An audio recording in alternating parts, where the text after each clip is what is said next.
ওদিক থেকে জেলে ডাক দিয়ে বলে, বিবি যা বলেছো সত্যই বলেছো, ঠিক আছে সুলাইমানের কাছে বিয়ের প্রস্তাব দেওয়ার দরকার নাই।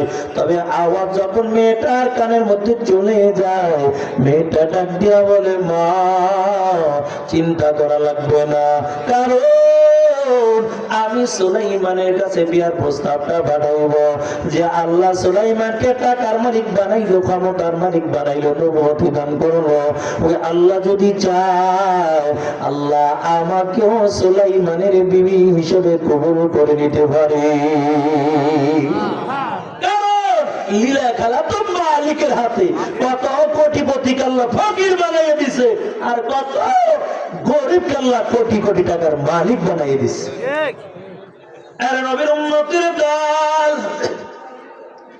ওদিক থেকে মেয়েটা চিঠি লিখে সুলাইমান নবীর কাছে পাঠায়, আর লিখে দাও, পয়গম্বর সুলাইমান আপনি 4 গুণ আমি বিবাহ করতে চেয়েছেন, তবে আমার মধ্যে আল্লাহ 4টা গুণ দান করেছেন। তবে পয়গম্বর আমার বাবাই বড় গরিব মানুষ, নদীর মধ্যে মাছ ধরে ধরে জীবনটা চালায়। ও পয়গম্বর আমি একটা জেলের মেয়ে, যদি আপনি চান আমাকে বিবাহ করতে পারেন। এরে আল্লাহর বান্দা সুলাইমান পয়গম্বর চিঠিটা হাতের মধ্যে পাওয়ার পর বড় আনন্দ হয়ে যায়। সকল মন্ত্রীদেরকে ডাকলো, আসো 4 গুণ আমি পাইলাম, দেখো মেয়েটার বাড়ি কই, এই মেয়েটার ঘর কই, মেয়েটার বাবার নামটা কি, একটু খবর নাও, কারণ 4 গুণ আমি পাইলাম, এই মেয়েটাকে আমি পয়গম্বর সুলাইমান বিবাহ করতে চাই। হঠাৎ করে একজন মন্ত্রী দাঁড়াইয়া বলে, বাদশাহ মহারাজ না না, এই মেয়েকে আপনি বিবাহ করতে পারবেন না, কারণ আপনি তো তামাম দুনিয়ার একজন বাদশাহ, আল্লাহ আপনাকে নবুয়ত দান করেছে, আর এই মেয়েটা হলো একটা গরিবের মেয়ে। এই মেয়ের বাবা নদীর মধ্যে মাছ ধরে ধরে জীবনটা চালায়, একটা জেলের মেয়েকে আপনি বিবাহ করতে পারবেন না, এলাকার মানুষগুলো আপনাকে বড় লজ্জা দিবে। সুলাইমান নবীও চিন্তা করলো, আসলে তো কথা সত্য। এই চিন্তা করার পর চিঠিটা ছিঁড়ে টুকরা টুকরা করে জমিনের মধ্যে ফেলে দাও। আল্লাহর কাছে কাজটা বড় অপছন্দ হয়ে যায়। আল্লাহ ডাক দিয়া বলে, পয়গম্বর কেন আপনার দিলের মধ্যে আপনার বড় ভাব চলে আসলো? ও নবী আমার, আপনাকে আমি ক্ষমতার মালিক দান করলাম, আপনাকে আমি টাকার মালিক দান করলাম, আপনাকে আমি নবুয়ত দান করলাম, কেন আপনার দিলের মধ্যে এমন ভাবটা চলে আসলো? এরে আল্লাহর বান্দা, আর সংবাদ যখন মেয়ের কানের মধ্যে চলে যায়, মেয়েটা আল্লাহর কাছে কান্না করে আর বলে, আল্লাহ আমি গরিবের সন্তান বলে সুলাইমান নবী আমাকে বিবাহ করার জন্য রাজি হয় না। ও তার মালিক, তবে তোমার কাছে আমি বিচার দিয়ে দিলাম, আল্লাহ ওই সুলাইমানকে গরিব বানাইয়া আমাকে টাকার মালিক বানাইয়া ওই সুলাইমানের বিবি হিসাবে আল্লাহ কবুল করে না। আমার আল্লাহ দোয়াটা কবুল করে ফেলাইছে। এর যুবক দিলে কানটা লাগাইয়া শুনো, ক্ষমতা পাইয়া রিস্তাওয়ালার গানের মধ্যে থাপ্পড় দিও না, ক্ষমতা পাইয়া গরিবের উপর জুলুম করিও না, কারণ যখনই আল্লাহর বান্দা মাজলুম হয়ে যাবে আর আল্লাহর কাছে যদি তোমার বিরুদ্ধে বদদোয়া করে দাও, ওই মাজলুমের দোয়া আমার আল্লাহ কবুল করে না। এই জন্য কোন গরিবের সঙ্গে জুলুম করিও না। এর নবীর উম্মতের দল, তবে মেয়েটা মালিকের কাছে চোখের পানি ছেড়ে দিয়ে কাঁদে আর বলে, আল্লাহ সুলাইমানকে গরিব বানাইয়া দাও, আমাকে টাকার মালিক বানাইয়া সুলাইমানের বিবি হিসেবে আল্লাহ কবুল করে নাও। আমার আল্লাহ দোয়াটা কবুল কইরা ফেলাইছে। এর মুমিন, সুলাইমান নবীর উপর আল্লাহর পরীক্ষা শুরু হয়ে গেল। কেমন পরীক্ষা শুরু হয়? ওই এক এক নবীকে আল্লাহ এক এক ধরনের মর্যাদা দিয়েছিল। ঈসা নবীর মর্যাদা হাজারো পুরান কবরের পাশে দাঁড়াইয়া যদি বলতো কুম্বি ইজনিল্লাহ, ওই কবর থেকে জিন্দা মানুষ দাঁড়াইয়া যাইত। মুসা নবীর মর্যাদা হাতের মধ্যে লাঠি, এই লাঠি দিয়ে যদি সাগরের পানির মধ্যে আঘাত করে দিত, দুই পাশের পানি দুই দিকে ভাগ হইয়া মাঝখান দিয়া রাস্তা হয়ে যাইত। এর যুবক ভাই, আর সুলাইমান নবীর মর্যাদা হলো হাতের মধ্যে একটা আংটি। বা সুলাইমা দাদি মুলক সরওয়ারি শুধুমাত্র একাতে মাসদা ওয়াফরি। বা সুলাইমান নবীর মর্যাদা হলো হাতের মধ্যে একটা আংটি। আংটিটা থাকার কারণে জিন পরীগুলো সব সুলাইমান নবীর কথা অনুযায়ী চলে। এরে আল্লাহর বান্দা আর মুফাসসিরিন কেরাম জানায়া দাও, আমাদের নবীকে আল্লাহ একটা আর দুইটা মুজিজা দান করে নাও, আমাদের নবীকে আল্লাহ কম পক্ষে 1000 মুজিজা দান করেছে। এর নবীর উম্মতের দলে দিকে যাব না, কারণ আলোচনা সংক্ষেপ করতেছে, আপনাদের কবর কয় ঠান্ডা হয়ে যাইতেছে, রাত্র বেশি হয়ে যাইতেছে। খালি বিয়েটা পড়াইয়া দুইজনের বাসর করে দিয়ে তবর লয়ে যাবো গা।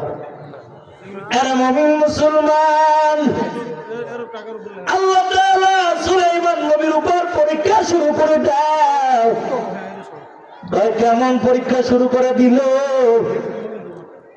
সুলাইমান নবীর আংটির উপর আল্লাহ হুকুম জারি করে দিল, ও পয়গম্বর, এই আংটি নিয়ে আপনি অমুক জায়গায় যেতে পারবেন না, আংটি নিয়ে অমুক জায়গায় যেতে পারবেন না। এমন করে করে বিশেষ বিশেষ কিছু হুকুম জারি করে দিল। সুলাইমান নবী বড় চিন্তার মধ্যে পড়ে গেল, কারণ আংটি কার কাছে দিয়ে যাব, এই জন্য বড় চিন্তার মধ্যে পড়ে গেল। তবে সুলাইমান নবী একজন বিশ্বস্ত খাদেম রাইখা দিস, যখন কোথাও যাইতো খাদেমের কাছে আংটি দিয়া যাইতো, আবার আয়েশা যখন আংটি চাইতো খাদেম আংটি দিয়া দিত। সুলাইমান নবী খাদেমের কাছে আংটি দিয়া যখন পুকুরের দিকে চলে গেল, ওই রাজ্যের মধ্যে চালাক শয়তান একটা জিন আয়েশা ডাক দিয়া কয়, খাদেম আংটি দাও। আংটি চাইছে তো আংটি দিয়া দিছি। আংটিটা দেওয়ার পর চালাক শয়তান জিনটা হাতের মধ্যে নিয়ে ডাক দেয়, ও খাদেম, তোমাকে আর আমার লাগবে না, যাও যাও, তোমার পথে তুমি চইলা যাও। কথা বলে আসতে বলেন, কথা বল জোরে কর।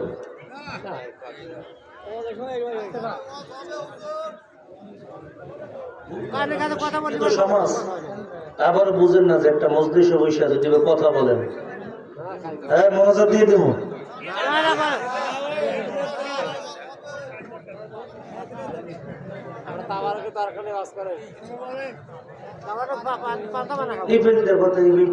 আমার খেয়ালগুলো তো দিকে চলে যায়। আল্লাহ, খালি বিয়েটা তাড়াতাড়ি ভরাই দিই।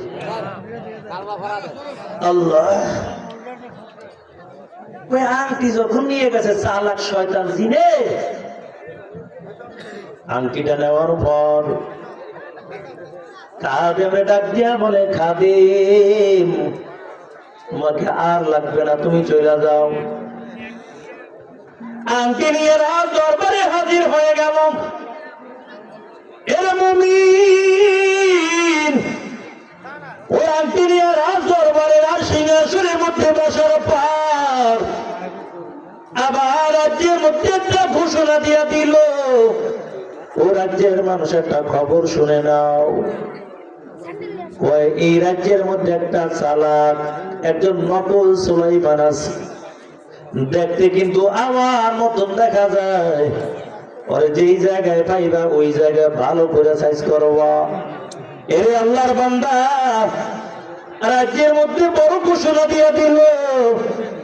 সুলাইমান নবী আইসা আবার খাদেমরে ডাক দেয়, ও খাদেম, আমার আংটি দাও। খাদেম কয়, কি আংটি দিব? সুলাইমানের আংটি তো সুলাইমান নিয়ে গেছে, কিসের আংটি দিব? সুলাইমান নবী বড় অবাক হয়ে গেল, রে খাদেম, কোন সুলাইমান আবার আংটি নিয়ে গেছে? আমি তো সুলাইমান। হায় রে, বড় সর্বনাশ বুঝি হয়ে গেল। সুলাইমান নবী তাড়াতাড়ি সিংহাসনের দিকে দৌড়ায়। যখন সিংহাসনের কাছে হাজির হয়ে গেল, ওই চালাক জিনটা ডাক দিয়া কয়, দেখ দেখ নকল সুলাইমান আইছে। এর হাতে পায়ে বাইদা ভালো করে সাইজ করে শত শত মাইল দূরে ভালাইয়া দাও। আংটি এখন চালাক শয়তান জিনের হাতে, সবাই তার কথাই শোনে। সুলাইমান নবীর হাতে বাইদা শত শত মাইল দূরে রাস্তার কিনারায় ফালাইয়া দেয়। ওই জিনে মাছ ধরে যখন বাড়ির দিকে রওনা হয়, জেলে নজর দিয়া দেখতে পায় এত সুন্দর ফুটফুটে চেহারার অধিকের একটা যুবক রাস্তার কিনারার মধ্যে পড়ে আছে। জেলে ডাক দিয়া বলে, যুবক, কোথায় তোমার বাড়ি, কোথায় তোমার ঘর, কিছুই জানি না, এমন অবস্থাটা কেন করলো? জেলে সুলাইমান নবী ডাক দিয়া কয়, নামের পরিচয় দেওয়া যাবে না, তবে ডাক দিয়া কয়, ও যুবক ভাই, তবে আমি বড় অসুস্থ, তোমার যদি মনে চায় বাড়িতে নিয়ে একটু সেবা যত্ন করে আমাকে সুস্থ করে দাও। জেলে সুলাইমান নবীকে নিয়ে বাড়ি চলে গেল। সেবা যত্ন করার পর সুস্থ হয়ে গেল। একদিন জেলে ডাক দিয়ে বলে, যুবক, তবে কোথায় তোমার বাড়ি, কোথায় তোমার ঘর আমার জানা নাই, তবে আমি গরিব একটা মানুষ, নদীর মধ্যে মাছ ধরে ধরে জীবনটা চালাই। এরে যুবক, তবে তুমি যদি চাও আমার সঙ্গে নদীর মধ্যে মাছ ধরতে যেতে পারো। সুলাইমান নবী চিন্তা করলো, হাতের মধ্যে আংটিও নাই, আর কোনো ক্ষমতাও নাই, মাছ ধরার জন্য রাজি হয়ে গেল। সুলাইমান নবী যখন জেলের সঙ্গে মাছ ধরার জন্য নদীর মধ্যে চলে যায়, আল্লাহর কি কুদরত, অন্য দিনের তুলনায় ওই দিন ডবল মাছ জেলে পেয়ে যায়। মাছ পাইয়া জেলের দিলের মধ্যে বড় আনন্দ, কারণ এমন তো কোনোদিন হয় নাই। আজকে অনেক মাছ পেয়ে গেলাম। আর ওদিক থেকে প্রত্যেক রাত্রে রাত্রে মেয়েটা আল্লাহর কাছে কান্না করে আর বলে, মালিক, সুলাইমান নবী আমার বিয়ার প্রস্তাবের চিঠি ছিঁড়ে টুকরা টুকরা করলো। আল্লাহ, সুলাইমানকে ক্ষমতার মালিক তুমি বানাইলা, সুলাইমানকে টাকার মালিক তুমি বানাইছো। আল্লাহ, তোমার কাছে বিচারটা দিয়ে দিলাম, ওই সুলাইমানকে গরিব বানাইয়া আমাকে টাকার মালিক বানাইয়া সুলাইমানের বিবি হিসাবে তুমি আমাকে কবুল করে না। আল্লাহ তাআলা দোয়াটা কবুল করে বানাইছে।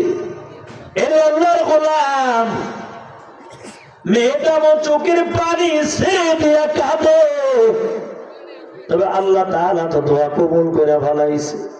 আবার পরের দিন জেলে ডাক দিয়ে বলে, যুবক, তুমি যদি চাও আমার সঙ্গে নদীর মধ্যে মাছ ধরতে যাইতে পারো।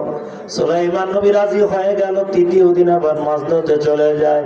এমন করে করে সপ্তাহ চলে গেল।